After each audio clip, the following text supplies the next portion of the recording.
Rema hari ini, Amsal 18 ayat 14. Orang yang bersemangat dapat menanggung penderitaannya, tetapi siapa akan memulihkan semangat yang patah?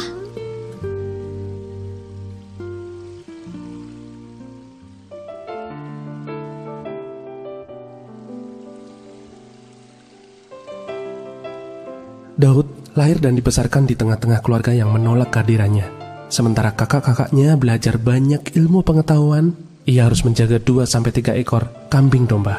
Namun yang sangat luar biasa, Daud bisa bertahan menghadapi perlakuan tidak adil itu sampai Tuhan membawanya ke musim yang baru dalam kehidupannya.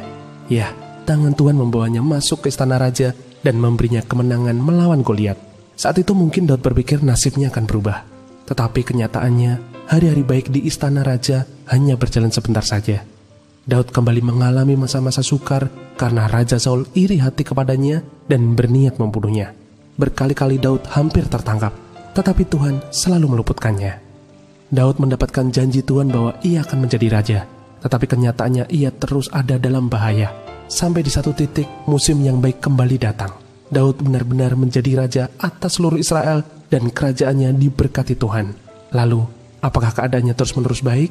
Ternyata tidak. Ujian dan pencobaan kembali datang saat Absalom anaknya sendiri memberontak dan merebut tahtanya. Hal itu membuat Daud harus terusir dari istananya sendiri. Masa kesukaran kembali datang dalam hidupnya. Namun singkat cerita, Tuhan memulihkan kembali tahtanya. Akhirnya Daud mengakhiri pertandingan hidupnya dengan kemenangan. Karena sepanjang hidupnya tidak ada kata menyerah dan kalah dengan keadaan. Yang ada hanyalah bertahan, maju, dan menang. Sama seperti kehidupan Daud yang tidak pernah lepas dari masa sukar, begitu juga dengan hidup kita. Hal baik, hal buruk, tantangan, ujian, pencobaan, masa-masa sukar adalah bagian dari hidup ini. Suka atau tidak, kita harus melewatinya. Karena itu, kita perlu mempersiapkan dan membangun diri sekuat-kuatnya, supaya kita bisa menjadi pribadi yang tangguh. Tidak hanya mampu melewati masa-masa sukar itu, tetapi bisa keluar sebagai pemenang.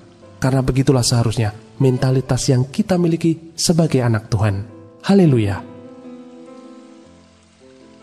Hal apakah yang paling menekan Anda dalam melewati masa-masa pandemi ini? Bagaimana cara Anda melewatinya dan apakah kata Tuhan bagi Anda supaya Anda bisa keluar sebagai pemenang dalam masalah yang Anda hadapi itu? Apa yang akan Anda lakukan untuk membangun ketahanan Anda supaya Anda bisa keluar sebagai pemenang? Tuliskan komitmen Anda.